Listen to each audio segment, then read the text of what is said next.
Hello दोस्तों, जय Mahadev academy के लर्निंग प्रोग्राम में आप सबका स्वागत है। तो आज के सेशन में हम 11th केमिस्ट्री के अगले टॉपिक यानी कि पहला चैप्टर जो हमारा था रेडॉक्स अभिक्रियाएं, उस अभिक्रियाओं के अगले टॉपिक के बारे में डिस्कस करेंगे। जहां तक हमने डिस्कस किया था उसके आगे डिस्कस किया जाएगा।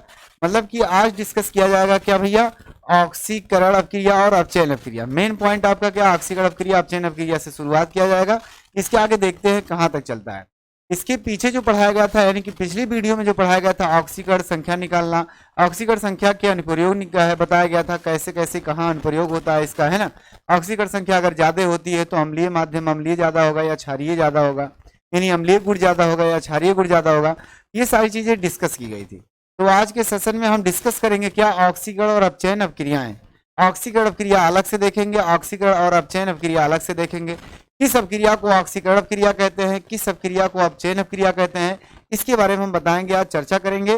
तो काफी अच्छे तरीके से काफी सावधान पूर्वक आप लोग इसके साथ जुड़ जाइए, कॉपी पेन के साथ लगिए, है ना, और दिल और दिमाग के साथ समझने की कोशिश करिए। तो चलिए आइए स्टार्ट करते हैं। क्या स्टार्ट करें भैया, ऑक्सीकरण अपचयन अभिक्रियाएं, है ना, यानी ऑक्सीकरण अभिक्रिया पहला हेडिंग रहेगा। इसमें हमारा मेन पॉइंट क्या होगा, ऑक्सीकरण अभिक्रिया। ऑक्सीकरण अभिक्रिया। अब ऑक्सीकरण अभिक्रिया किसे कहते हैं, आपने कक्षा 10 में यानी कि 10th में आप पढ़ चुके होंगे, है ना। ऑक्सीडेशन रिएक्शन, ऑक्सीडेशन रिएक्शन आप पढ़ चुके होंगे इसके बारे में, है ना। ये कहा गया होगा कि ऐसी अभिक्रियाएं जिसमें ऑक्सीजन का योग होता है, सीधा सीधा क्या कहा गया, ऐसी अभिक्रियाएं जिसमें ऑक्सीजन का योग होता है वह अभिक्रिया हमारी ऑक्सीकरण अभिक्रिया कहलाती है। इतनी बातें समझ में आई। या दूसरी भाषा में कह सकते हो आप क्या है कि इलेक्ट्रॉन का निष्कासन होता है ना, इलेक्ट्रॉन का ह्रास होता है, इलेक्ट्रॉन की कमी होती है तो भी ऑक्सीकरण अभिक्रिया कहलाएगा। या हाइड्रोजन का निष्कासन होता है तो भी हमारी क्या कहलाएगी, ऑक्सीकरण अभिक्रिया कहलाएगी। ये सभी पॉइंट एक ही तरफ ले जाते हैं, अर्थात एक ही यानी कि एक ही हेडिंग की परिभाषा है ना। आप तीन तरह से बोल सकते हैं, जिस तरह से बोलना है उस तरह से बोल सकते हैं। आपने हाई स्कूल में केवल पढ़ा होगा भैया ऑक्सीजन का योग होता है ऑक्सीकरण अभिक्रिया, हाइड्रोजन का योग होता है अपचयन अभिक्रिया, ये बातें पढ़ी होंगी। लेकिन इसके आगे भी हम ऑक्सीकरण संख्या से रिलेट करके बताएंगे कि उसका उस डिफिनीशन को दूसरी तरह से भी बोला जाता है। यदि मान लेते हैं किसी अभिक्रिया में ऑक्सीजन का योग हुआ है तो ऑक्सीकरण अभिक्रिया है, ये तो कंपलसरी है। लेकिन उसके अलावा अगर वो डिफिनीशन दूसरी तरह से घुमा के लिखा है कि उसमें इलेक्ट्रॉन की कमी हुई है, अर्थात अभिक्रिया में इलेक्ट्रॉन का ह्रास हुआ है ना, इलेक्ट्रॉन का निष्कासन हुआ है, तो भी हमारी अभिक्रिया क्या कहलाएगी, ऑक्सीकरण अभिक्रिया कहलाएगी। या यूं कह सकते हो कि हाइड्रोजन का क्या हुआ, निष्कासन हुआ है ना, हाइड्रोजन की कमी हुई है तो भी हमारी क्या होगी, ऑक्सीकरण अभिक्रिया कहलाएगी। आइए देखते हैं, यहाँ डिफिनीशन हम लिख देते हैं पहले, बेसिक रिएक्शन, बेसिक डिफिनीशन जो आप जानते हैं, है ना, क्या जानते हैं, जो आप पढ़ चुके हैं ये सारी चीजें, उसी को हम कह सकते हैं ऑक्सीजन, है ना। देखिए क्या लिखेंगे भैया, किसी पदार्थ में, है ना, या किसी अभिक्रिया में बोल सकते हो, किसी पदार्थ में, किसी पदार्थ में ऑक्सीजन क्या होगा भैया, ऑक्सीजन, है ना, का योग क्या होगा, ऑक्सीजन का योग या विद्युत ऋणात्मकता, है ना, तत्व का योग कह सकते हो, क्योंकि ऑक्सीजन क्या है, विद्युत ऋणात्मक है ना, ऑक्सीजन क्या है, विद्युत ऋणात्मक है, तो वो भी कह सकते हो विद्युत ऋणात्मक तत्व का जुड़ना, क्या लिख सकते हैं, विद्युत ऋणात्मक तत्व का जुड़ना, विद्युत ऋणात्मक तत्व का जुड़ना, है ना, ये हो गया। या करके और भी लिख सकते हो, लिखना चाहते हो तो कोई बात नहीं, दिख रहा ना वहां तक, हाँ दिख रहा है। जुड़ना क्या कहलाएगा, ऑक्सीकरण कहलाता है। क्या कहलाता है, ऑक्सीकरण कहलाता है ना, ऑक्सीकरण कहलाता है, ऑक्सीकरण कहलाता है। और कुछ नहीं लिखना है आपको, कुछ नहीं सोचना है। यानी किसी यौगिक में, किसी अभिक्रिया में, ऐसी अभिक्रिया जिसमें पदार्थ के साथ ऑक्सीजन का योग होता है या ऑक्सीजन के अलावा विद्युत ऋणात्मक तत्व कोई जुड़ता है या उसके अलावा हाइड्रोजन की कमी होती है, ये भी बोल सकते हो, है ना। तो क्या कहलाएगा भैया, ऑक्सीकरण अपक्रिया कहलाती है या ऑक्सीकरण कहलाता है, वो अपक्रिया ऑक्सीकरण अपक्रिया कहलाती है। ये भी बोल सकते हैं आप कि ऐसी अपक्रिया जिस अपक्रिया में ऑक्सीजन का क्या होता है, योग होता है, ऑक्सीकरण अपक्रिया कहलाती है। मेन और एक नोट में हम लिख देते हैं, नोट पॉइंट भैया, है ना। नोट में क्या लिख देते हैं, ऐसी अपक्रियाएं जिसमें, है ना, पदार्थों की ऑक्सीकरण संख्या में क्या होती है, वृद्धि होती है। पदार्थ की ऑक्सीकरण संख्या में या किसी तत्व की ऑक्सीकरण संख्या में क्या होती है, वृद्धि होती है, उसी को भी हम क्या कहते हैं, ऑक्सीकरण अपक्रिया कहते हैं। यहां से लिख देते हैं हम, ऐसी अपक्रिया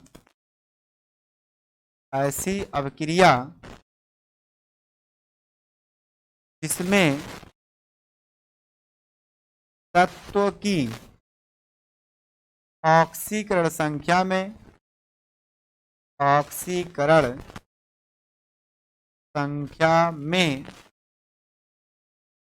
वृद्धि, भैया वृद्धि होती है, ऑक्सीकरण अपक्रिया कहलाती है ना।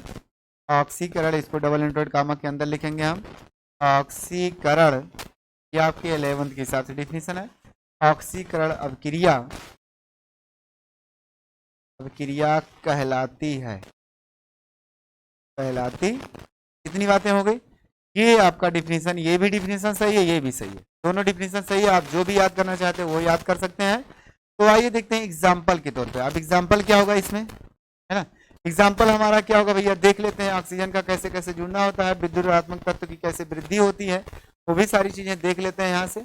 यानी सब डिफिनीशन दिखा करके और सब में हम इसकी भी तुलना कराएंगे आपको, ऑक्सीकरण संख्या वृद्धि कैसे होती है, वो भी उसी रिएक्शन पर फॉलो कराएंगे, उसी रिएक्शन को हम दिखाएंगे आपको। तो समझ जाना कि भैया वो अपक्रिया क्या है, ऑक्सीकरण अपक्रिया है। तो आइए देखते हैं। सबसे पहले क्या, ऑक्सीजन का योग करा के देख लेते हैं, क्योंकि बेसिक डिफिनीशन हम पढ़े हैं। तो आइए, कार्बन है, कार्बन की क्रिया अगर ऑक्सीजन के साथ कराते हैं तो क्या बन गया भैया, CO2, कार्बन डाइऑक्साइड गैस, है ना। कार्बन डाइऑक्साइड गैस बन गई। ये संकेत क्या है, गैस का है, ये क्या है, ये है गैस का, और ये क्या होगा, सॉलिड का, है ना। इसके साथ क्रिया कराते हैं तो क्या बना, कार्बन डाइऑक्साइड गैस बना। अब इसमें कार्बन की साथ क्या जुड़ रहा है, ऑक्सीजन जुड़ रहा है, तो ये अपक्रिया क्या होगी, ऑक्सीकरण अपक्रिया होगी। कार्बन के साथ ऑक्सीजन क्या हो रहा है, जुड़ रहा है। इधर देखिए, इधर देख लीजिए, क्या ऑक्सीजन कार्बन के साथ रखा गया, एक साथ रखा गया है, मिल गया है। इसका मतलब क्या है कि इस अपक्रिया में ऑक्सीजन कार्बन के साथ क्या रहा, जुड़ रहा है, अर्थात ऑक्सीजन का क्या हो रहा है, योग हो रहा है। और योग हो रहा है तो ये अपक्रिया हमारी क्या होगी, ऑक्सीकरण होगी। क्या होगी भैया, ऑक्सीकरण होगी। ये चीज आप पढ़ चुके हैं। अच्छा, ऑक्सीकरण संख्या पे डिफिनेशन बात करें। ऑक्सीकरण संख्या में कहा गया था, यदि कोई तत्व अगर न्यूट्रल है, ठोस अवस्था में है या अणु है, तो उसकी ऑक्सीकरण संख्या सदैव क्या होती है, शून्य होती है। क्या होती है, सदैव शून्य होती है। तो भैया ये अकेले है तो सदैव क्या, इसकी ऑक्सीकरण संख्या शून्य है। अच्छा, इसमें अगर ऑक्सीकरण संख्या निकाली जाए कार्बन की तो क्या करेंगे, कार्बन को मानेंगे x + 2 और ऑक्सीजन का कितना होता है, -2 बराबर 0। इसके ऊपर कुछ नहीं तो बराबर 0। निकालने का जो तरीका इसलिए पहले बता दिया गया था क्योंकि आगे इस्तेमाल होता रहेगा, है ना। तो आप उसको ध्यान में रखिए कैसे निकाला जाता है। इसको मान लेते हैं x, ऑक्सीजन 2 बार है, प्लस करो पहले, उसके बाद 2 गुणे ऑक्सीजन की ऑक्सीकरण संख्या -2 होती है, ये जान चुके हैं आप लोग। बराबर क्या होगा, शून्य होगा। क्यों, क्योंकि इसके ऊपर कोई आवेश नहीं है, है ना। इतनी बातें समझ में आ रही है तो अच्छी बात है। आइए देखते हैं ये कितना हो जाएगा, x, ये हो जाएगा प्लस माइनस माइनस, यहाँ होगा 4 = 0, तो x बराबर क्या हो जाएगा, प्लस में 4। अब बताइए यहाँ कार्बन की ऑक्सीकरण संख्या क्या हो रही है, +4।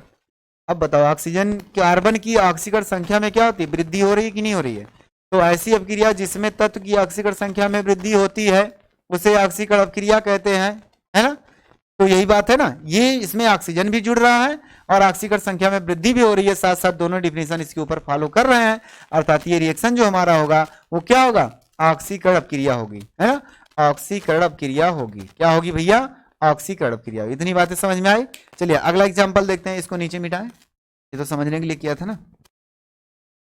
अगला एग्जाम्पल देखते हैं। अगर विद्युत ऋणात्मक तत्व भी आ जाए, ये रिएक्शन है आपका, ध्यान में रखिएगा। दूसरा भी रिएक्शन यहीं आपके बगल में है। चलिए मान लेते हैं फेरस क्लोराइड या फिर Cl2 प्लस क्लोरीन की क्रिया करा देते हैं, है ना। फेरस क्लोराइड के साथ क्या करते हैं, क्लोरीन की क्रिया कराते हैं या क्लोरीन गैस उसमें प्रवाहित करते हैं, तो बन गया हमारा फेरिक क्लोराइड या फिर Cl3। ये कैसे बनता है ये भी बताया गया हो कक्षा 9th में ही आपको। इसकी बैलेंसी इसकी टांग में, इसकी बैलेंसी इसकी टांग में, है ना। आयरन की बैलेंसी 2 तरह से वेरी करती है, इसलिए ये संक्रमण तत्व के अनुसार संक्रमण श्रेणी में रखा गया है। क्योंकि ये 2 होता है और 3 भी करता है ना, यानी 2 बैलेंसी भी होती है, 3 भी होती है, तो 2 के साथ यहाँ, 3 के साथ यहाँ बन सकता है। अब देखिए ये हमारा यौगिक था, क्या है, फेरस क्लोराइड है। इस फेरस क्लोराइड के साथ क्लोरीन की क्रिया कराई गई, बन गया क्या, फेरिक क्लोराइड। यानी इस फेरस क्लोराइड में क्लोरीन का योग हो रहा है, अर्थात क्लोरीन क्या रहा, जुड़ रहा है ना। और क्लोरीन जुड़ रहा है तो क्लोरीन कौन सा तत्व, विद्युत ऋणात्मक तत्व है कि नहीं तत्व है ना। ध्यान से सुनना इस बात को, थ्योरी जो है आपकी वही थ्योरी, उसी थ्योरी के हिसाब से आप रिएक्शन लिख रहे हैं, या इस रिएक्शन के हिसाब से आप थ्योरी भी लिख सकते हैं। इसमें क्या हो रहा है, ये क्लोरीन हमारा जो विद्युत ऋणात्मक तत्व है, आप जानते हैं, क्योंकि इसके इलेक्ट्रॉन खींचने की क्षमता सबसे ज्यादा होती है, विद्युत ऋणात्मकता इसके अंदर गुण जो है वो सबसे ज्यादा पाया जाता है। कितनी बातें समझ में आ रही है। चलिए देखते हैं, ये इसका मतलब ये क्या हो रहा है, जुड़ रहा है, इसका मतलब क्लोरीन जुड़ रहा है, इसका मतलब क्या जुड़ रहा है, विद्युत ऋणात्मक तत्व जुड़ रहा है। और तत्व अगर जुड़ रहा है तो अब क्रिया कैसी होगी, ऑक्सीकरण क्रिया होगी। ये इसके हिसाब से डिफिनेशन बोल सकते हो डायरेक्ट यहाँ। अच्छा, इसकी बात भी देखें, अगर ऑक्सीकरण संख्या में वृद्धि हो रही है किसी तत्व की, तो उसका मतलब क्या हो रहा है, वो भी ऑक्सीकरण क्रिया माना जाएगा। आइए देखते हैं क्या है। अच्छा, नाम लिख दें इसका, चलिए भाई, फेरस क्लोराइड, फेरस क्लोराइड रस। देखिए जब रहेगा 2 बैलेंसी तो क्या होगा, अस, 3 हो जाएगा तो इक। ऐसे हमारा कापर है क्यूप्रस, 1 होता है तो रस, और जब 2 आता है तो इक हो जाता है, क्यूप्रिक क्लोराइड, है ना। और ये हमारा क्या, फेरिक क्लोराइड, क्या है भैया, फेरिक, फेरिक क्लोराइड। इतनी बातें समझ में आ रही है आपको। तो इसमें क्या हुआ, क्लोरीन, ये विद्युत ऋणात्मक तत्व है, ये हमारा क्लोरीन तो है, क्लोरीन है, लेकिन क्या है, विद्युत ऋणात्मक तत्व। खूब अच्छे से पढ़ना हमको, है ना, जल्दबाजी नहीं। विद्युत ऋणात्मक, हर तरह से घूम घूम के, यानी कि हर तरह से घुमा के पढ़ेंगे, ताकि क्वेश्चन किसी भी तरह से अगर आए तो उसको हम सेटिस्फाई कर सकें, उसको संतुष्ट कर दें, उसको समझ जाए और उसको हम हल कर सकें, है ना। तो क्या हुआ भैया, ये विद्युत ऋणात्मक तत्व है, तत्व है, नीचे लिख दें भैया। अच्छा, इसके आगे नीचे अगला रिएक्शन ऊपर लिखेंगे हम मिटाने के बाद। इस थ्योरी को दिमाग में अपने फीड कर लेना अच्छे से। तो क्या हुआ, क्लोरीन यानी विद्युत ऋणात्मक तत्व जुड़ रहा है, अर्थात ये कि अब क्रिया क्या है, ऑक्सीकरण क्रिया है। ये तो बात हुई पहले डिफिनेशन के हिसाब से, है ना। लेकिन दूसरी डिफिनेशन इसकी क्या कहती है कि अगर इसकी ऑक्सीकरण संख्या में वृद्धि हो रहा है तो वो क्या कहलाएगा, ऑक्सीकरण क्रिया कहलाएगी। तो यहाँ क्लोरीन का देखिए, आयरन का निकालेंगे तो आयरन क्या होता है, यक्स मान लो, ये 2, उसके बाद गुणे क्लोरीन का कितना होता है, -1, क्योंकि लिखाया गया था सभी हाइड्रोजन की ऑक्सीकरण संख्याएं सदैव 1 होती है, -1, तो कितना होता है, -1। तो 2 क्लोरीन है तो -2 हो जाएगा, उसको उठा के उधर ले जाएंगे तो क्या आएगा, +2। इसका मतलब यहाँ क्या आएगा भैया, +2 आएगा। और यहाँ क्या आएगा, ये 3 है तो 3 करने 3, उधर क्या आएगा, +3 आएगा, है ना।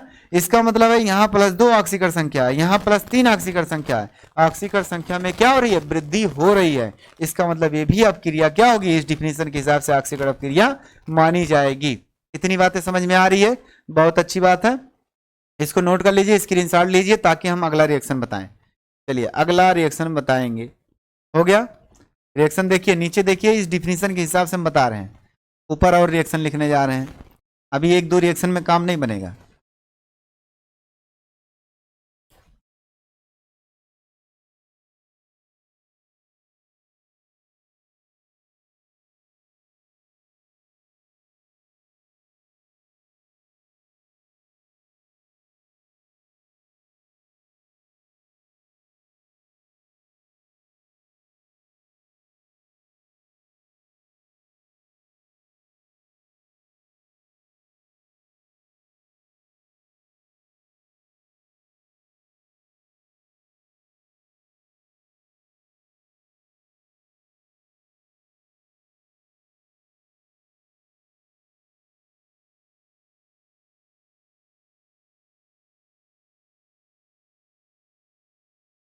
चलिए अगला रिएक्शन देखते हैं क्या होता है। अगला रिएक्शन मान लेते हैं हम, क्या करते हैं, मैग्नीज डाइऑक्साइड की क्रिया हाइड्रोजन क्लोराइड के साथ कराते हैं, तो क्या क्या होता है इसमें, है ना। क्या कराते हैं भैया, मैग्नीज डाइऑक्साइड की क्रिया।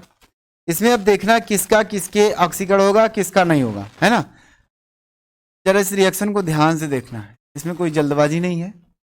मैग्नीज डाइऑक्साइड की क्रिया HCl के साथ करा रहे हैं, क्या बन रहा है, MaNCl2 बन रहा है, प्लस H2O बन रहा है ना।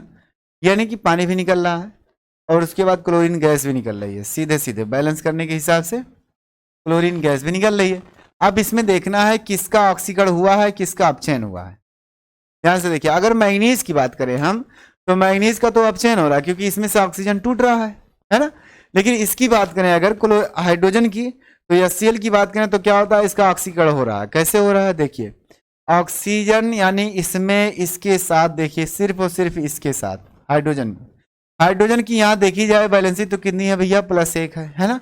वहां भी एक है, ऐसी बात नहीं, लेकिन इसके साथ क्या है, हाइड्रोजन ऑक्सीजन जुड़ रहा है ना। और क्लोरीन क्या रहा, निकल रहा है। अगर इसके केस में इसके साथ देखा जाए तो इसकी बैलेंसी कितनी यहाँ है, यहाँ कितनी है, यहाँ है -1, और यहाँ अकेले है तो यहाँ कितना है, 0। तो क्लोरीन को देखा जाए तो क्लोरीन की ऑक्सीकरण संख्या में क्या हो रही है, वृद्धि हो रही है। अच्छा, हाइड्रोजन को देखो तो हाइड्रोजन भी एक है, इसका मतलब ऑक्सीकरण संख्या के हिसाब से ये तो कुछ नहीं हो रहा है, लेकिन ऑक्सीकरण संख्या के हिसाब से ये क्लोरीन क्या कर रहा है, क्लोरीन 0, अर्थात क्या ऑक्सीकरण संख्या में इसकी वृद्धि हो रही है। माइनस में था, उधर क्या हो रहा है, प्लस में हो गया। इसका मतलब भले 0 है लेकिन प्लस में हुआ है, यानी बढ़ा है ना, तभी तो हुआ होगा ये 0। तो इसका मतलब क्लोरीन की ऑक्सीकरण संख्या में क्या वृद्धि हो रही है। तो ये अपक्रिया यहां से लेके यहां तक जो है आपकी, वो क्या हो जाएगी, ऑक्सीकरण अपक्रिया होगी। किसके लिए, HCl के लिए, है ना। और अगर हाइड्रोजन ऑक्सीजन की बात की जाए, जो पहला डिफिनेशन दिया गया था ऑक्सीजन का जुड़ना, उसकी बात अगर की जाए तो हाइड्रोजन के साथ क्या रहा, ऑक्सीजन जुड़ रहा है ना। तो ये भी हम कह सकते हैं इसका, यानी HCl का हर हाल में क्या हो रहा है, ऑक्सीकरण हो रहा है। क्या हो रहा है, ऑक्सीकरण हो रहा है। अतः यहां लिख सकते हैं, है ना, अतः HCl का ऑक्सीकरण है ना, हो रहा है। यहां हाइड्रोजन के रिस्पेक्ट में देखा गया है। इतनी बातें समझ में आई। और एग्जांपल दें, बहुत एग्जांपल है। अगर देखा जाए, मान लेते हैं KBr के केस में, है ना, वहां भी एग्जांपल है, और भी एग्जांपल, तमाम एग्जांपल है। लेकिन अब हम देखते हैं किसके, इलेक्ट्रॉनिक अवधारणा के अनुसार, है ना। आधुनिक संकल्पनाएं जो होती हैं उसके आधार पर देखा जाएगा कि ऑक्सीकरण अपचयन अपक्रिया कैसे कैसे होती है। और आधुनिक जो अवधारणा आपकी है, जो आधुनिक संकल्पनाएं हैं, वो आपका बेसिक बस इतने डिपेंड है, इसी पे डिपेंड है, ऑक्सीकरण संख्या पे, है ना। मतलब कि ऑक्सीकरण संख्या में अगर वृद्धि होती है तो क्या हो रहा है, ऑक्सीकरण अपक्रिया कहलाएगी। अब ऑक्सीकरण संख्या में वृद्धि कब कब होती है, उसकी 2 कंडीशन है ना। और कमी कब होती है, या तो वो इलेक्ट्रॉन लेगा या तो इलेक्ट्रॉन देगा, इसकी 2 ही कंडीशन। अब क्या है, इलेक्ट्रॉन अगर ग्रहण कर रहा है तो उसकी ऑक्सीकरण संख्या में क्या होगी, कमी होगी। अगर इलेक्ट्रॉन का त्याग कर रहा है तो उसकी ऑक्सीकरण संख्या में क्या होगी, वृद्धि होगी। और जब वृद्धि होगी तो उस केस में हमारी अपक्रिया जो होगी, ऑक्सीकरण अपक्रिया होगी। और अगर वृद्धि नहीं होगी, कमी होगी, तो उल्टा होगा क्या, अपचयन अपक्रिया, रिडक्शन अपक्रिया होगा, जो कि अभी हम बाद में बताएंगे, है ना। तो आइए देखते हैं इसकी अवधारणा। ये नोट कर लीजिए, इसका रिएक्शन जो था इतना था, उससे ज्यादा नहीं। अब हर केस में आप फॉलो कर सकते हैं, कोई भी रिएक्शन उठा लीजिए, है ना, कोई भी रिएक्शन उठा सकते हैं आप। बस आपको देखना है कि ऑक्सीजन का योग हो रहा है या नहीं। लेकिन अगर योग नहीं देख पाते हैं तो ऑक्सीकरण संख्या देख लीजिए कि ऑक्सीकरण संख्या में क्या हो रही है, वृद्धि हो रही है या कमी हो रही है। चलिए, अगला अवधारणा जो है, अगला मैं लिखाने जा रहा हूं।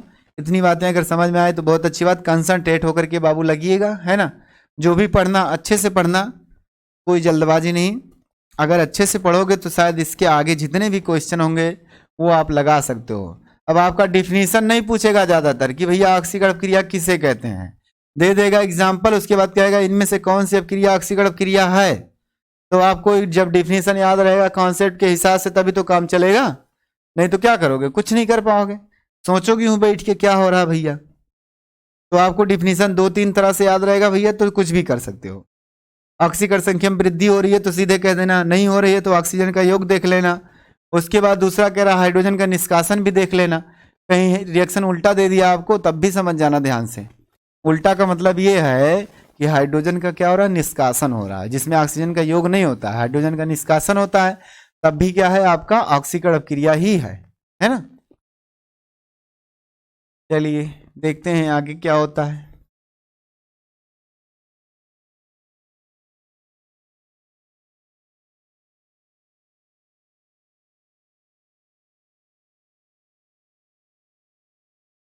आइए, अगला हेडिंग क्या रहेगा भैया आपका। हमने क्या कहा, आधुनिक संकल्पनाएं, है ना।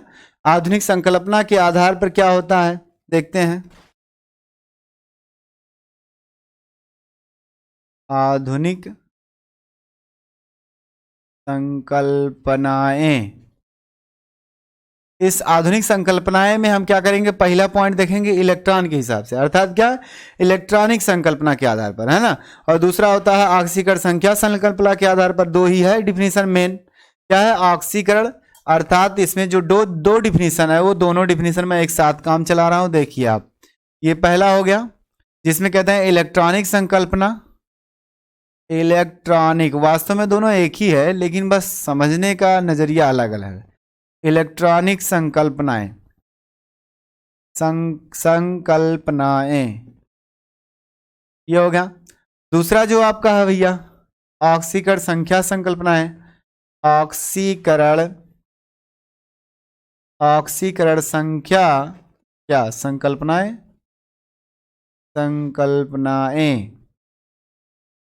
ये हो गया। इसके बारे में देखना है। तो आधुनिक यानी इलेक्ट्रॉनिक संकल्पना जो होती है वो इलेक्ट्रॉन का लेन, है ना, इलेक्ट्रॉन का लेन देन, सीधा सीधा इलेक्ट्रॉन को ग्रहण कर रहा है तो क्या होगा, इलेक्ट्रॉन का निष्कासन कर रहा है तो क्या होगा, उसी बिना पर क्या कर रहे हैं हम इसको देखेंगे, ये संकल्पना बताती है उसी के आधार पर। तो क्या है, इलेक्ट्रॉनिक संख्या के आधार पर, यानी कि परमाणु क्रमांक जो भी है उसके इलेक्ट्रॉनिक विन्यास के आधार पर हम ये देखेंगे, है ना, क्या कर रहा है वो इलेक्ट्रॉन का, क्या कर रहा है, निष्कासन कर रहा है या नहीं कर रहा है। तो यहां से क्या हो जाएगा, इसकी डिफिनीशन क्या बोलती है, यदि, है ना, परमाणु या तत्व अपने बाह्य कोश से इलेक्ट्रॉन का निष्कासन करता है, अपने बाह्य कोश से इलेक्ट्रॉन का निष्कासन करता है तो ऑक्सीकरण कहलाता है। क्या है भैया, ऑक्सीकरण कहलाता है। देखिए कुछ नहीं ज्यादा थ्योरी, ऑक्सीकरण कहलाता है। जैसे मान लेते हैं एग्जाम्पल मेरे पास अगर है, सोडियम है, अब इलेक्ट्रॉनिक विन्यास के आधार पर, इलेक्ट्रॉनिक संकल्पना के आधार पर क्या होगा कि आप इलेक्ट्रॉनिक विन्यास करेंगे, उसके बाह्य कोश में देखेंगे कितना इलेक्ट्रॉन है ना, यानी क्या करेंगे, इलेक्ट्रॉनिक विन्यास करने बाद उसके बाह्य कोश में देखेंगे कितना इलेक्ट्रॉन है। अब उसे अष्टक नियम के आधार पर क्या किया जाएगा, उससे संतुष्ट करने की कोशिश करना। तो क्या करेगा, इलेक्ट्रॉन या तो लेगा या तो देगा, है ना, या तो इलेक्ट्रॉन ग्रहण करेगा या तो इलेक्ट्रॉन का निष्कासन करेगा। अगर जो काम कर रहा है उसी हिसाब से देखना क्या करेगा, संतुष्ट कराने के हिसाब से देखना क्या करेगा वो। तो जब इसका इलेक्ट्रॉनिक विन्यास करते हैं तो क्या था भैया, 2 8 1 या फिर एसपीडीएफ के आधार पे कर लीजिए, उसके बाह्य कोश में कितना, 1 इलेक्ट्रॉन आता है। अष्टक नियम के आधार पर वो क्या करेगा, 1 इलेक्ट्रॉन का निष्कासन करता है। और जब निष्कासन करता है तो उसकी जो संरचनाएं हैं, अर्थात वो कुछ इस तरह से अपने ऊपर आयन क्रिएट करेगा, है ना, आयन क्रिएट करेगा, Na पॉजिटिव, और क्या किया भैया, 1 इलेक्ट्रॉन निकाल दिया। तो इसका मतलब है कि ये जो हमारा रिएक्शन है ये भी एक रिएक्शन है, आयनिक रिएक्शन है ना, ये भी एक रिएक्शन है। तो ये जो रिएक्शन है इसमें सोडियम, इधर इसकी ऑक्सीकरण संख्या क्या हो रही है, 0 हो रही है, इधर इसकी ऑक्सीकरण संख्या क्या है, इसके आयन के बराबर होगी, क्योंकि ये थ्योरी भी लिखाया गया है। इसका क्या हो जाएगा, +1 होगा। इसका मतलब इसकी ऑक्सीकरण संख्या में क्या हो रही है, वृद्धि हो रही है। तो ये अपक्रिया क्या होगी, ऑक्सीकरण अपक्रिया होगी। देखिए कितना आसान है ना, एकदम आसान है, कुछ नहीं इसमें सोचना ना कुछ करना है। आप अगला देख लीजिए, अगला देख लेते हैं, कोई भी देख ले भैया, मैग्नीशियम देख लो, मैग्नीशियम देख लेते हैं, चेंज टू Mg, है ना, इसके ऊपर खोपड़ी पे 2+ और यहाँ 2 इलेक्ट्रॉन का निष्कासन कर दिया। तो इसके पास 2 इलेक्ट्रॉन निकाला है। इस समय देखिए, इस समय क्या है, इसके पास 0 है ऑक्सीकरण संख्या, यहाँ इसकी ऑक्सीकरण संख्या कितनी है, +2 है।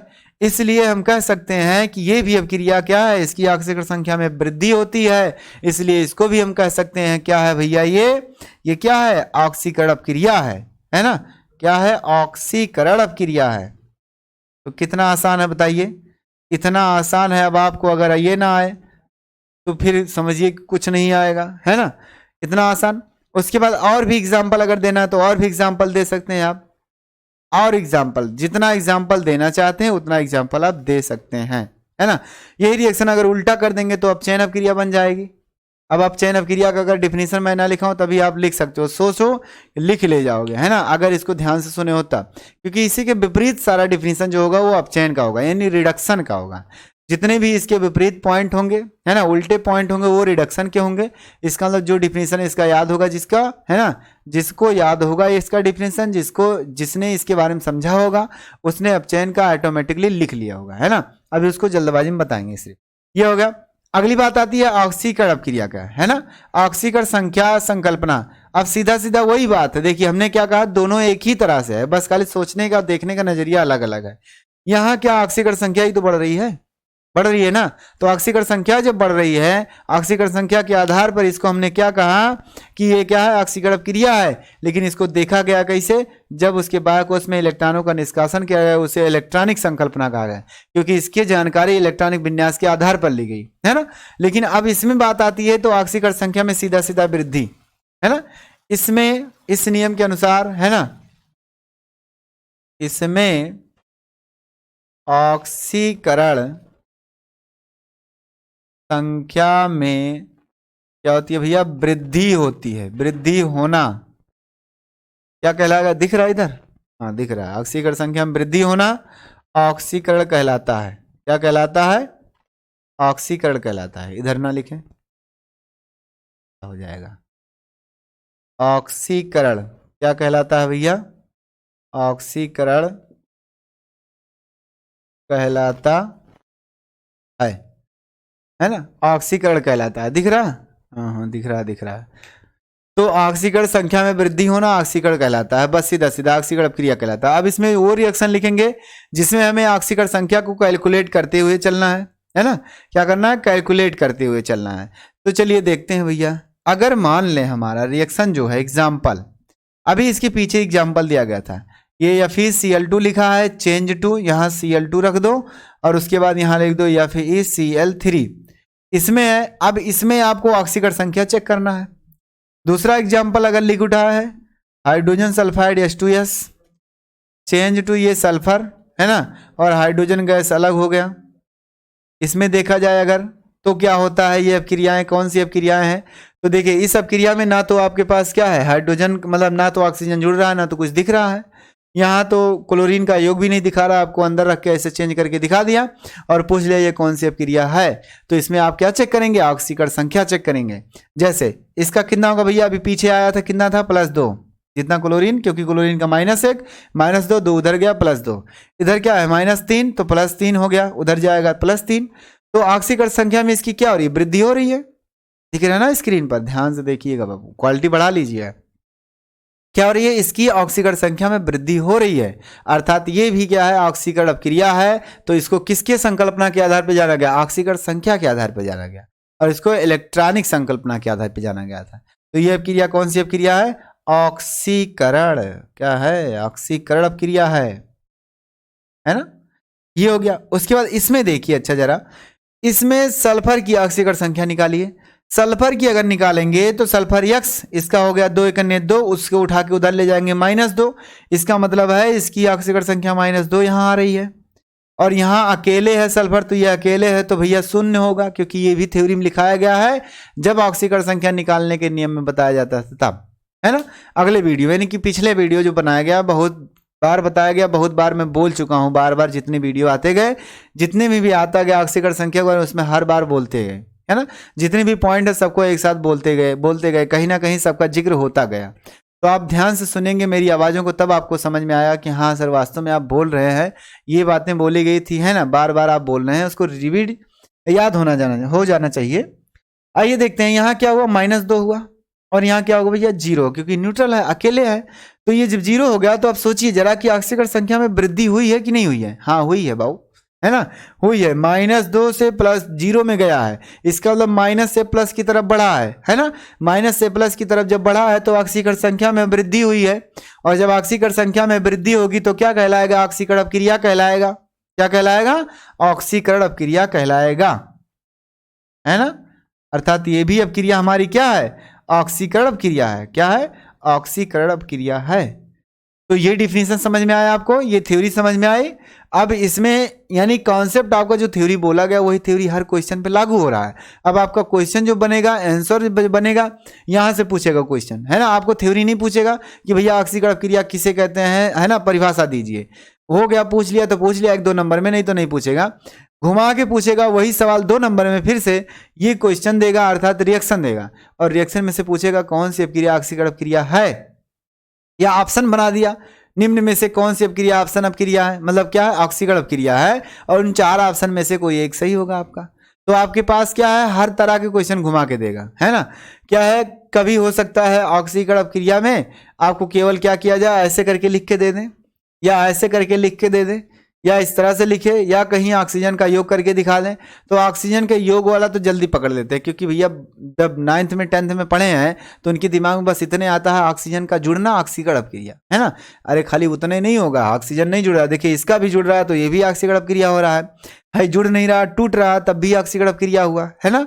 और मैं इस डिफिनीशन को उसी के पास बोल दिया हूँ। बोला क्या हूँ, ऑक्सीजन अगर जुड़ रहा है तो भी ऑक्सीकरण अपक्रिया होगी, विद्युत ऋणात्मक तत्व जुड़ रहा है तो भी ऑक्सीकरण अपक्रिया होगी, हाइड्रोजन का निष्कासन हो रहा है तो भी ऑक्सीकरण अपक्रिया होगी, इलेक्ट्रॉन का निष्कासन हो रहा है तो भी ऑक्सीकरण अपक्रिया होगी। आइए देखिए सारा चीज वही है ना, वहाँ आधुनिक संकल्पना में बांट दिया गया है यहाँ करके, जो कि मैं पहले बोल चुका है ना। तो आइए आगे देखते हैं, आगे क्या होगा भैया, ऑक्सीकारक और अपचायक के बारे में पढ़ेंगे। क्या पढ़ेंगे हम, ऑक्सीकारक और अपचायक के बारे में। इतनी बातें अगर समझ में आ रही है अच्छी बात है, तो एक बार कमेंट कर दीजिए भैया फटाफट कि हाँ सर आ रहा है ना, आ रहा है कि नहीं आ रहा है। अगर आ रहा है तो अच्छी बात है, ताकि हमको लगे कि हाँ आप लोग समझ रहे हैं, है ना। आइए जल्दी से आइए, देखते हैं क्या होता है। अगला तो क्या होगा भैया, क्या होगा अगला, अगला हमारा होगा ऑक्सीकारक और अपचायक, जिसमें बच्चे कंफ्यूज बहुत ज़्यादा होते हैं। तो आइए इतने आसान तरीके से मैं बताने वाला हूँ आज आपको, जो कभी नहीं कंफ्यूज होंगे। इसको मिटाएं, स्क्रीनशॉट लेते रहिए जल्दी जल्दी। ओके, पढ़ेंगे अब हम, क्या पढ़ेंगे, ऑक्सीकरण यानी ऑक्सीकारक और अपचायक।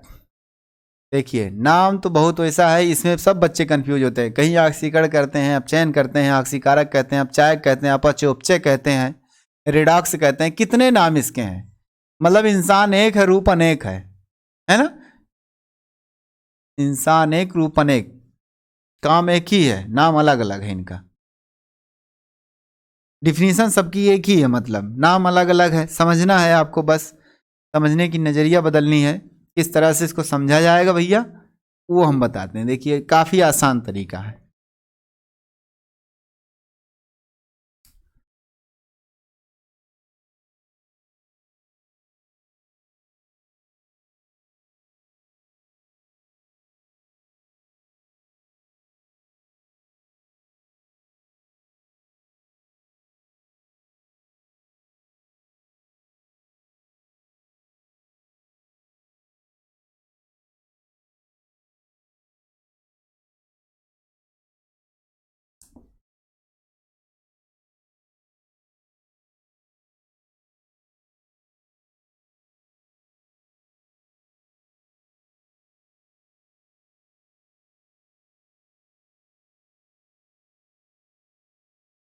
चलिए आगे देखते हैं क्या हेडिंग रहेगा मेन हमारा, ऑक्सीकारक और अपचायक, है ना। क्या होगा, ऑक्सीकारक और अपचायक मेन हेडिंग। आइए बहुत जरूरी है ये पढ़ना, ऑक्सीकारक। इसमें बच्चे बहुत कंफ्यूज है। ऑक्सीकारक, ध्यान से सुनिएगा इस बात को, इस थ्योरी को, इसके बारे में जो भी बताएंगे उसको ध्यान से सुनिएगा। ऑक्सीकारक और अपचायक, अपचायक पदार्थ, चलिए इसके बारे में देखते हैं। ऑक्सीडेंट रिडक्ट, ऑक्सीकारक और अपचायक के बारे में देखते हैं।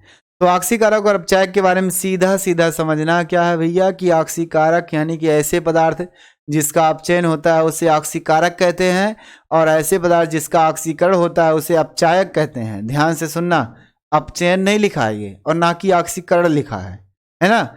यहाँ समझना ये है कि जो ऑक्सीकारक है उसका मतलब वो किसी को ऑक्सीकृत करता है ना। तो जब किसी को ऑक्सीकृत करेगा तो वो खुद क्या होगा, अपचयित होगा कि नहीं होगा। यहाँ ऐसे समझना है कि ऐसा पदार्थ यानी ऑक्सीकारक है, ऑक्सीकृत करता है किसी को, दूसरे को ऑक्सीकृत करेगा। इसका मतलब खुद अपने ऊपर डिफिनीशन जो बोलेगा वो क्या बोलेगा भैया, मैं खुद अपचयित होता हूं, है ना। तो आप लोग क्या सोचेंगे, सामने वाला क्या देखेंगे भैया, कि जो अपचयित होता है उसी को हम बोल रहे हैं ऑक्सीकारक, और जो ऑक्सीकृत होता है उसको हम बोलते हैं अपचायक, है ना। तो ऐसे पदार्थ अपक्रिया में जिसका क्या होता है, अपचयन होता है, उसे ऑक्सीकारक कहते हैं, और ऐसे पदार्थ अपक्रिया में जिसका ऑक्सीकरण होता है उसे अपचायक कहते हैं। सीधा सीधा। तो कितना आसान हुआ, देखिए ध्यान से देख लीजिए। मैं लिख देता हूं भैया, लिख दिए, नहीं तो कहोगे नहीं लिखा गया। ऐसे पदार्थ जिसका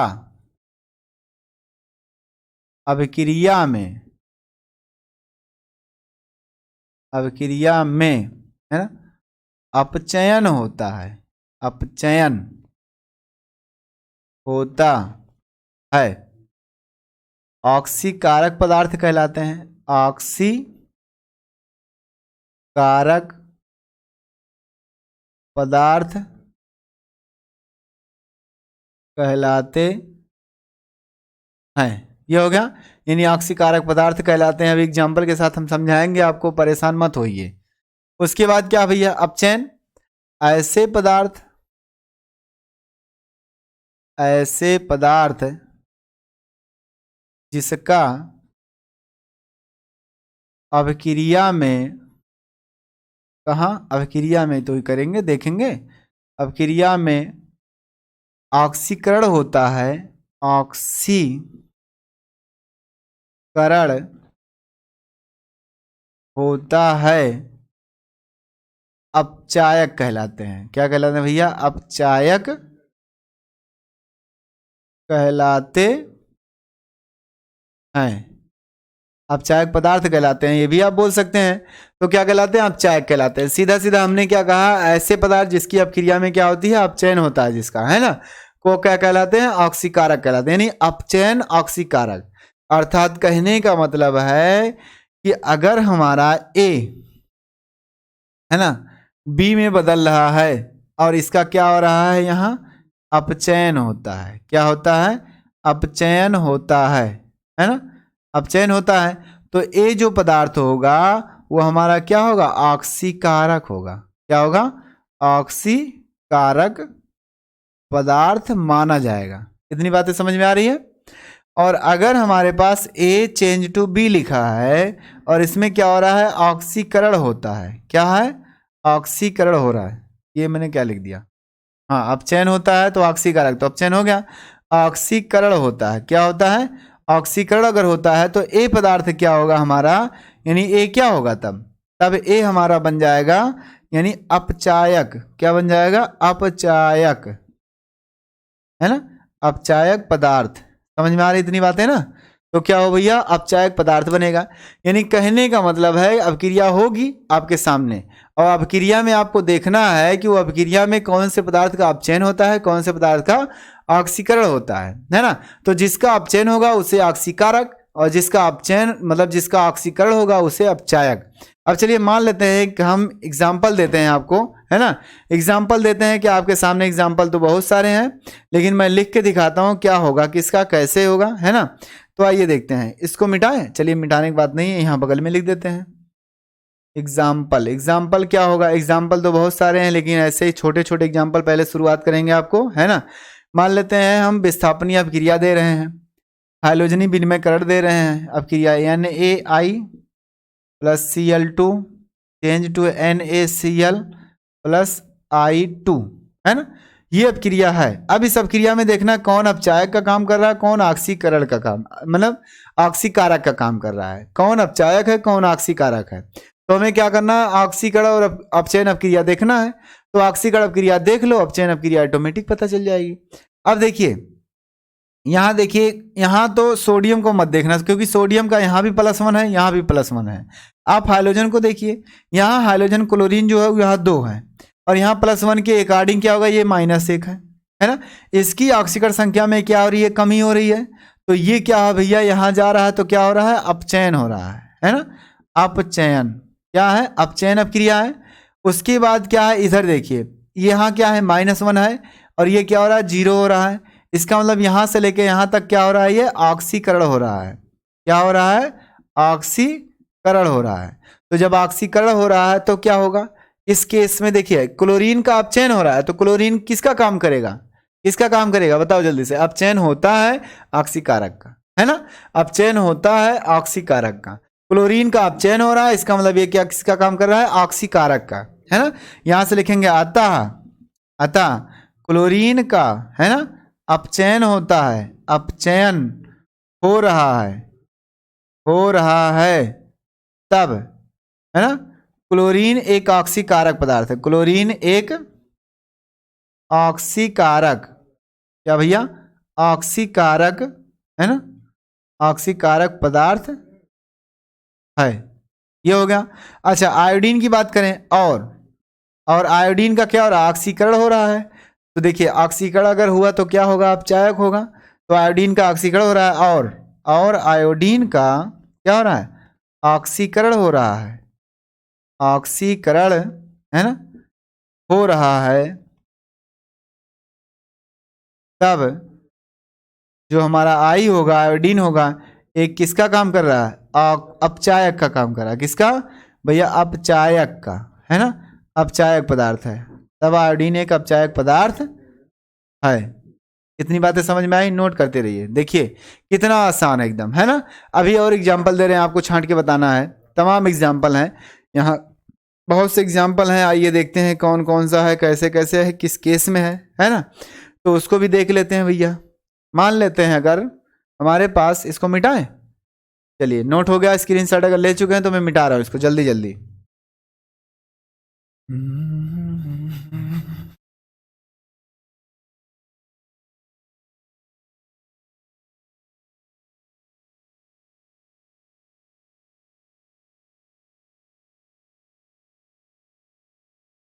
यहाँ देखिए सोडियम का नहीं बदल रहा है, ये मत सोचना कि सोडियम बदल रहा है, सोडियम को नहीं देखा गया, है ना।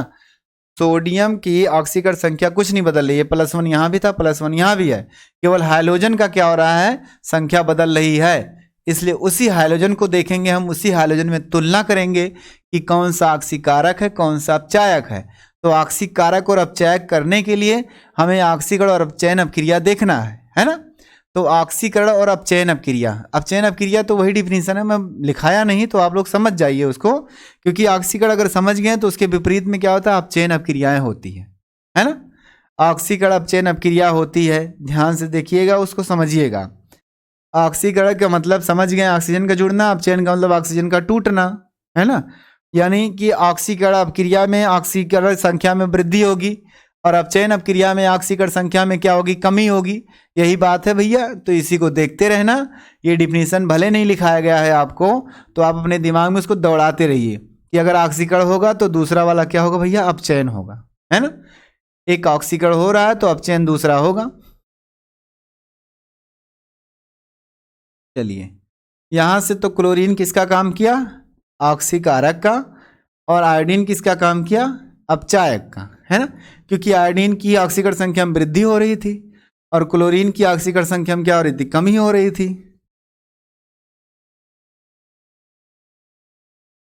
अरे क्या बोला,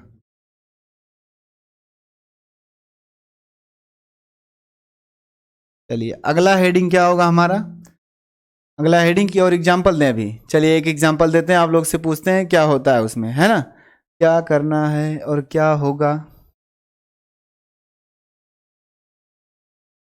अच्छा एक एग्जाम्पल ले लीजिए, या फिर Cl2 प्लस SnCl2, है ना, चेंज टू, या फिर Cl3 SnCl4, 3 क्लोराइड, है ना।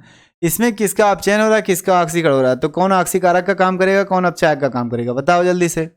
देखिए ऑक्सीकरण संख्या निकालना शुरू कर दो। इसका क्या है भैया, +2 है, -2 आएगा, +2 हो जाएगा, यहाँ भी -2 आएगा, +2 हो जाएगा।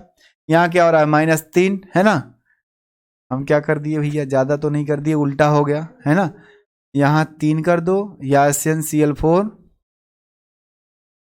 ये कर दो 4 और ये कर दो 2, नहीं गड़बड़ हो जाएगा। गड़बड़ का मतलब ये नहीं होगा, रिएक्शन तो होगी लेकिन यहाँ सब कुछ अलग आएगा। तो यहाँ कितना है, +2 है, और यहाँ कितना है भैया, +4 है, और यहाँ देखिए कितना है, +3 है, और यहाँ कितना है, +2 है। कितना है। तो इस केस में अगर देखा जाए ऑक्सीकरण संख्या में जिसकी वृद्धि होगी वो ऑक्सीकरण अपक्रिया होगी और जिसकी कमी होगी वो क्या होगी, अपचयन अपक्रिया होगी। यहाँ से अपचयन अपक्रिया का डिफिनेशन यही होगा कि ऑक्सीकरण संख्या में जिसकी कमी होती है उसे अपचयन अपक्रिया कहते हैं। तो आइए देखते हैं, अगर इसकी बात की जाए यहाँ से लेके यहाँ तक, तो इसमें क्या हो रहा है, यानी फेरस क्लोराइड फेरिक क्लोराइड में बदल रहा है। इसका मतलब ये इसमें ऑक्सीकरण संख्या में वृद्धि हो रही है ना। तो ऑक्सीकरण अपक्रिया होगा, क्या होगा, ऑक्सीकरण अपक्रिया होगा। क्या होगा, ऑक्सीकरण अपक्रिया, है ना। क्या होगा भैया, ऑक्सीकरण अपक्रिया होगा। अच्छा, ऑक्सीकरण अपक्रिया हो गया और इसमें देखते हैं, इसमें क्या हो रही है, कमी हो रही है। अब जब कमी हो रही है तो इसमें कौन सी अपक्रिया, ऊपर दिख रहा है ना, हाँ दिख रहा है, ये कौन सी अपक्रिया है, अपचयन अपक्रिया। इसके उल्टे में अपचयन अपक्रिया, क्या है भैया, अपचयन अपक्रिया है। इतनी बातें समझ में आई कि ये क्या है, अपचयन अपक्रिया। अब इसमें ऑक्सीकरण अपक्रिया भी आपको पता चल गया, अपचयन अपक्रिया भी पता चल गया। अब इसमें से ये बताना है कि ऑक्सीकारक यौगिक कौन है, यानी पदार्थ कौन है, और अपचायक पदार्थ कौन है। तो ऑक्सीकारक का मतलब क्या कहा हमने, जिसका अपचयन होगा वो क्या है, ऑक्सीकारक है, और जिसका क्या हो रहा है, ऑक्सीकृत हो रहा है, जो ऑक्सीकरण कर रहा है, जो ऑक्सीकरण अपक्रिया दिखा रहा है, वो क्या हमारा अपचायक है। इसका मतलब है कि इसमें जो ऑक्सीकृत हो रहा है, देखिए वो क्या है, ऑक्सीकृत वाला क्या कहा जाएगा भैया, अपचायक कहलाएगा, है ना। और अपचयन वाला क्या कहलाएगा, ऑक्सीकरण, क्योंकि यही डिफिनीशन हमने लिखा था। ऊपर लिखा था अपचयन होता है उसे ऑक्सीकारक कहते हैं, नीचे लिखा था ऑक्सीकरण होता है उसे अपचायक कहते हैं, है ना। तो यहाँ से इसका अपचयन हो रहा है, तो हमारा देखिए SnCl4 किस में बदल रहा है, SnCl यानी टिन क्लोराइड, है ना, में बदल रहा है। तो यहाँ यहाँ यहाँ यहाँ यहाँ क्या होगा, यहाँ जो एसियन हमारा होगा वो एसियन किसका काम कर रहा है यहाँ, है ना, यानी SnCl4 लिख दीजिए, एक अपचायक यौगिक है ना। SnCl4 एक अपचायक कायक होगा, ऑक्सीकारक होगा ना, अपचयन हो रहा है तो क्या होगा, ऑक्सीकारक है, ऑक्सीकारक पदार्थ है ना। ये हो गया। उसके बाद अगर हम Fe फेरस तो है ना, फेरस किस में बदल रहा भैया, फेरिक में। इसमें क्या हो रही है, कमी वृद्धि हो रही है, अतः यह क्या है ना, अतः यहाँ जो हमारा FeCl2 होगा वो क्या होगा भैया, जिसमें ऑक्सीकरण हो रहा है तो ये क्या होगा, अपचयन होगा। तो क्या होगा, ये एक अपचयन है, अर्थात एक अपचायक है। क्या है, अपचायक पदार्थ है, एक अपचायक पदार्थ है। क्या भैया, अपचायक पदार्थ है। इतनी बातें समझ में आ रही है, तो ध्यान से इसको समझिए बाबू। जो ऑक्सीकृत करता है दूसरे को, उसका मतलब अपने आप को वो क्या हो रहा है, अपचयित होता है ना। तो ये देखिए यहाँ से ये क्या किया है, ऑक्सीकृत हुआ है, इसका मतलब है इसको अपचयित किया है ना, या यूं कह सकते तो ये इसको ऑक्सीकृत किया है ना, क्योंकि ये देखिए फेरिक में बदल गया। तो ये हमारा पदार्थ ऑक्सीकारक का काम किया, है ना। ऑक्सीकारक का काम ऐसा होता है जो सामने वाले को क्या करता है, ऑक्सीकृत करता है। अपचायक का काम ये होता है जो सामने वाले को अपचयित करता है ना। तो क्या है कि ये इसको अपचयित किया है, इसलिए ये क्या है, अपचायक है। और ये क्या किया, इसको ऑक्सीकृत किया, इसलिए ये क्या है, हमारा ऑक्सीकारक है। या ऐसे बोल सकते हो भैया, ऑक्सीकरण संख्या में बोल दो खाली।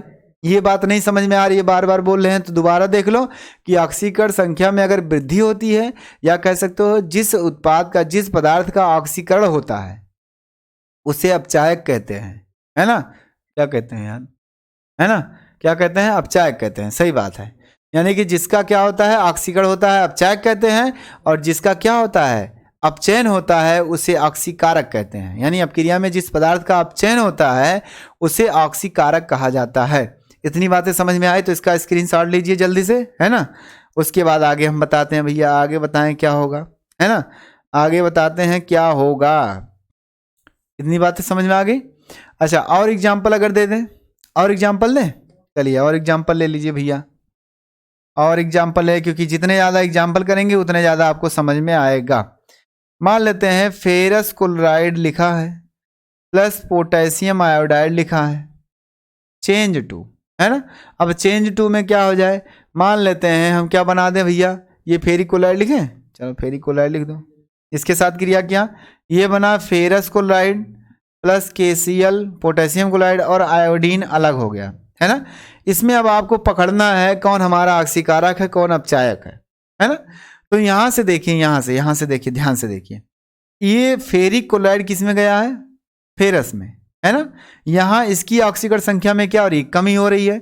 कमी क्यों? क्योंकि यहाँ +3 है, आप निकाल लीजिए तुरंत। इसका x, इसका 3, इसका -1 होता है, तो 3 करने 3 -3, उधर उठा के ले जाएंगे तो क्या हो जाएगा? +3। तो +3 हो जाएगा तो क्या होगा भैया? +3 आ रहा है, यानी आयरन का कितना आया? +3। यहाँ पोटेशियम का 1, यहाँ आयोडीन का -1, है ना। इधर देखिए ये क्या होगा? +2, यहाँ पोटेशियम का +1, आयोडीन क्लोरीन का क्या? -1, और आयोडीन का क्या हुआ? 0, है ना। तो पोटेशियम का तो फिलहाल क्या है भैया? +1 यहाँ है, +1 यहाँ भी है, तो इसका मतलब कुछ नहीं। लेकिन आयोडीन इसमें एक है, जो आयोडीन का परिवर्तन आयोडीन के साथ हो रहा है। क्या हो रहा है? यहाँ -1 है, यहाँ क्या है? 0 हो जा रहा है ना। यहाँ -1, वहाँ क्या हो रहा है? 0, इसका मतलब वृद्धि होती है, और इसमें क्या हो रही है? कमी होती है। तो ऑक्सीकरण संख्या में कमी, यानी क्या लिखेंगे? ऑक्सीकरण संख्या में कमी क्या है? दैट इज अपचयन अपक्रिया। क्या है? अपचयन, है ना। और जब अपचयन हो गया तो क्या है? ये ऑक्सीकारक माना जाएगा ना। थ्योरी यही तो कहती है, ऑक्सीकारक क्या होगी भैया? ऑक्सीकारक होगा, है ना, ऑक्सीकारक होगा। अब इसकी बात कीजिए पोटेशियम आयोडाइड की, तो पोटेशियम आयोडाइड हमारा क्या है? आयोडीन में जा रहा है, अर्थात क्या? 0 हो रहा है। इस समय जो आयोडीन वाले एक साथ पदार्थ है, ये हमारा किसका काम करेगा? अपचायक का काम, क्योंकि ये क्या हो रहा है? ऑक्सीकृत हो रहा है। ये चीज इसी डिफिनीशन पर फॉलो है ना। यानी क्या है? ये ऑक्सीकृत हो रहा है, अर्थात हम कह सकते हैं ये क्या है? ऑक्सीकरण अपक्रिया है। और ऑक्सीकरण जब होता है तो ऑक्सीकरण को क्या कहते हैं? जिसका होता है उसे क्या बोलते हैं भैया? अपचायक बोलते हैं। क्या बोलते हैं?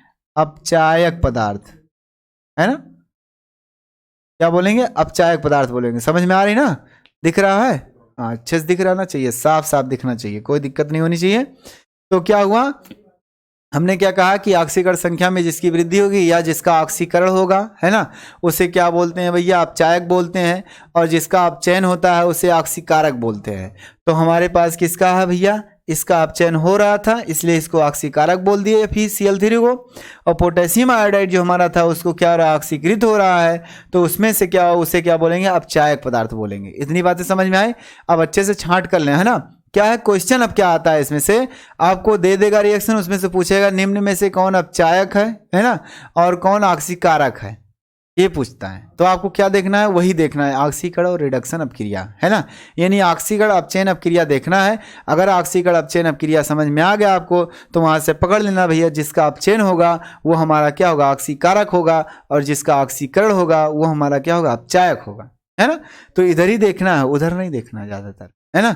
इधर से ही उठाना वही एलिमेंट, यानी ऑक्सीकारक कौन है इसमें से। अब कुछ लोग FeCl2 बोल देते हैं, नहीं, FeCl2 नहीं है, ये FeCl3 है ना। यानी FeCl3 ऑक्सीकारक का काम कर रहा है।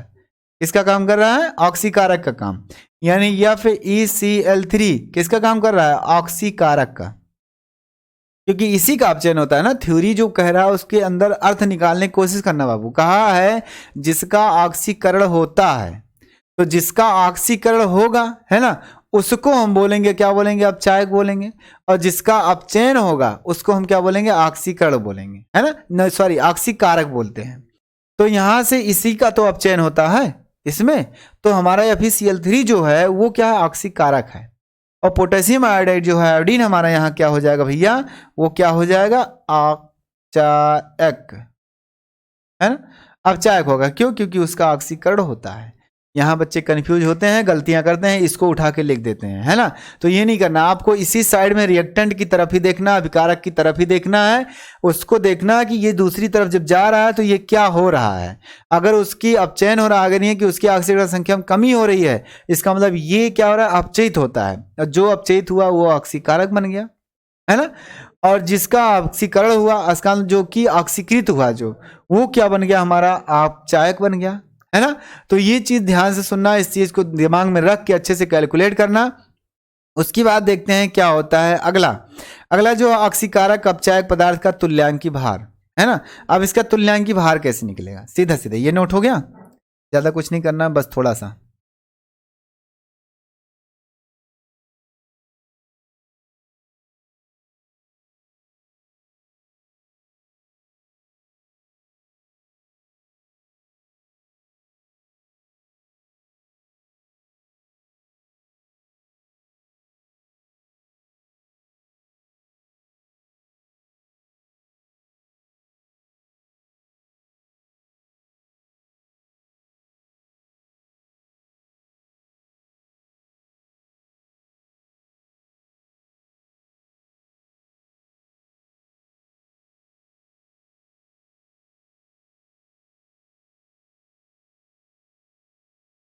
चलिए तुल्यांकी भार के बारे में देख लेते हैं। वैसे तुल्यांकी भार क्या होता है ना, अणुभार बटे क्या होता है भैया, क्षारीयता या अम्लीयता, सीधा सीधा, है ना। तो क्या बोलेंगे, ऑक्सीकारक, मेन हेडिंग क्या रहा, ऑक्सीकारक अपचायक पदार्थों का तुल्यांकी भार, ऑक्सीकारक अपचायक पदार्थों का तुल्यांकी भार, है ना। ऑक्सीकारक अपचायक पदार्थों का तुल्यांकी भार, यानी जो ऑक्सीकारक होगा अपचायक होगा उस पदार्थ का तुल्यांकी भार। तो तुल्यांकी भार का सीधा सीधा क्या होता है भैया, ऑक्सीकरण संख्या में प्रति अणु परिवर्तन, यानी एक अणु में कितनी ऑक्सीकरण संख्या की परिवर्तन हुई है, सीधा सीधा वही नीचे कर देंगे, अणुभार बटे ऑक्सीकरण संख्या में परिवर्तन। तो यहां से कहा जाता है कि तुल्यांकी भार बराबर, इस पे न्यूमेरिकल आते हैं आपके, तुल्यांकी भार बराबर, है ना, ऑक्सी यानी कि अणुभार बटे ऑक्सीकरण संख्या में प्रति अणु परिवर्तन, है ना। ऑक्सीकरण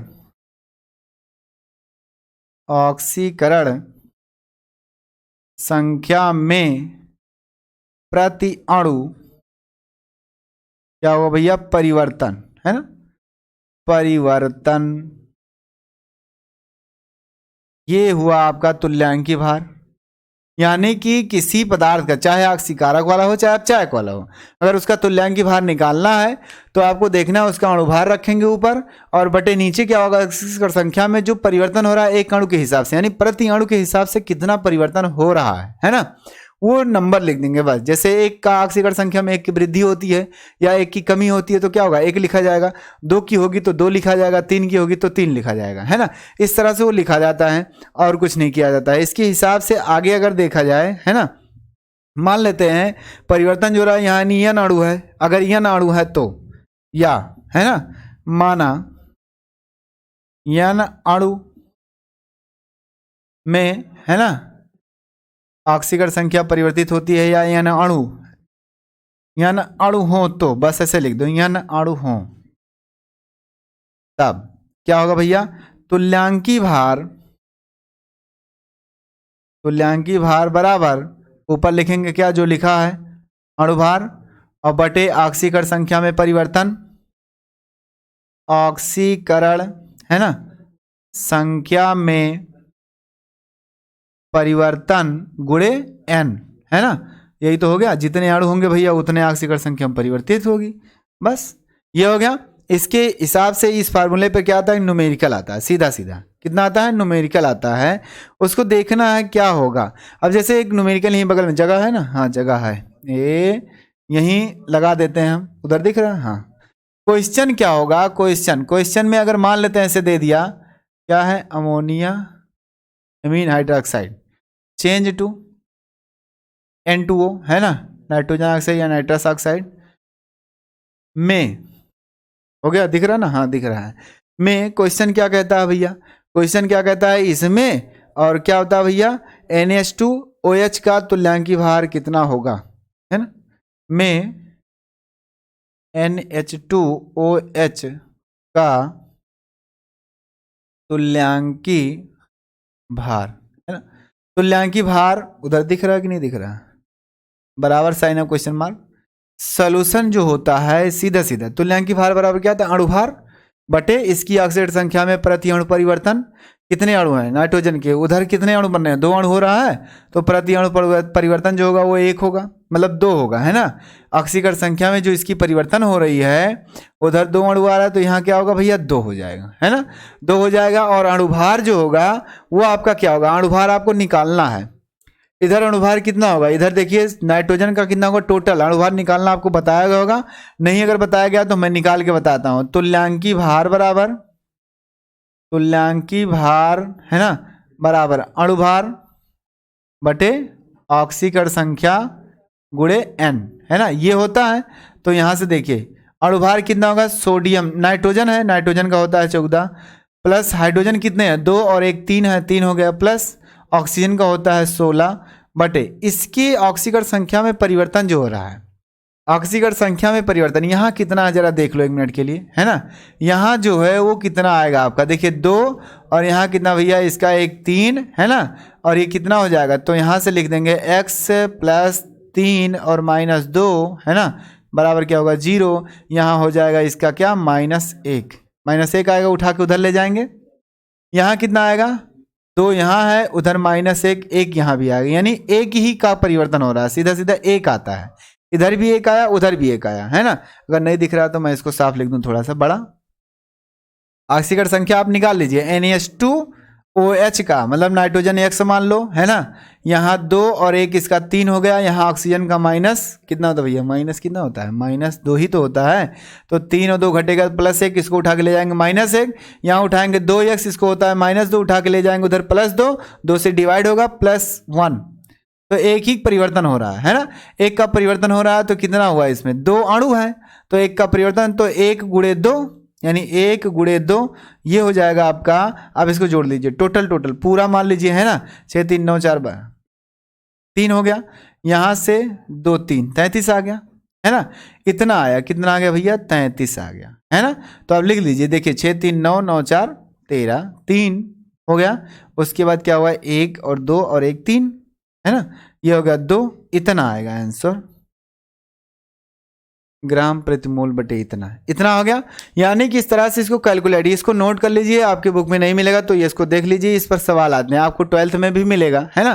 क्या है तुल्यांकी भार जो होता है, इसका जो 12th में मिलता है वो भी यही डिफिनीशन है, बस थोड़ा सा यहाँ नीचे अलग लिखा है, जबकि ये इसका दूसरा रूप लिखा रहता है। जैसे आपको लिखा रहेगा अणुभार बटे यहाँ लिखा रहेगा अम्ल की अम्लीयता, है ना, क्षार की क्षारीयता, ये लिखा रहता है। उसकी जगह पे आप अम्ल की अम्लता ना लिख करके संयोजकता भी लिख सकते हैं, है ना, लेकिन उस संयोजकता को बस समझना है कितना होगा पूरे यौगिक में। जैसे H2SO4 है तो उसको न्यूट्रल करने के लिए कितने हाइड्रोक्साइड लगिए, जब वो टूटेगा मतलब 2H+ देगा, उसको न्यूट्रल करेंगे 2OH- आता है, तो उसकी जो क्षारीयता होती है वो कितनी आती है -2 होती है, अर्थात 2 होती है। तो वही चीज लिखा रहता है ऑक्सीकरण संख्या में जो परिवर्तन होता है। यहाँ बस समझने का, मैं कितनी बार कहूँ, समझने का नजरिया केवल अलग होना चाहिए, थोड़ा सा अलग है, थ्योरी वही है।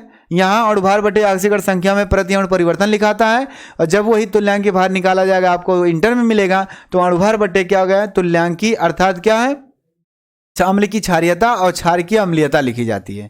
अम्ल की क्षारीयता और क्षार की अम्लीयता ये बताता है कि कोई अम्ल यौगिक है। जैसे यहाँ एक समझा दें थोड़ा सा, जैसे HCl है, इसको क्या है H+ और Cl-। अब ये अम्ल का कंडीशन ये दिखा रहा है, इसको न्यूट्रल करने के लिए कितने OH लगेंगे, तो कितने OH लगेंगे, OH- 1 लगेगा ना। तो ये जो है अम्ल की क्षारीयता कही जाएगी, अर्थात ये अम्ल है, इसको न्यूट्रल करने के लिए 1 OH- लग रहा है, तो उस अम्ल की क्षारीयता जो होगी HCl की वो क्या होगी 1 होगी। और आप ऑक्सीकरण संख्या में भी देख सकते हैं, देखिए कितना इलेक्ट्रॉन का आदान प्रदान हुआ है, 1 का ना, ऑक्सीकरण संख्या में कितना हुआ है 1 ही हुआ है ना, तो ये भी तो 1 ही तो आएगा, बस वही बात है। समझने का बोलने का तरीका अलग अलग है, बस खाली बाकी सब कॉन्सेप्ट एक ही आता है। तो इतनी बातें आप लोगों को समझ में आई, है ना। तो इसको नोट कर लीजिए, उसके बाद इसके ऊपर प्रैक्टिस करिए, सवाल लगाइए, और भी हम लगवाएंगे, आगे डिस्कस किया जाएगा। आई होप आप लोगों को समझ में आया होगा, है ना। अगला टॉपिक हम अगले सेशन में डिस्कस करेंगे। Okay, bye bye, take care.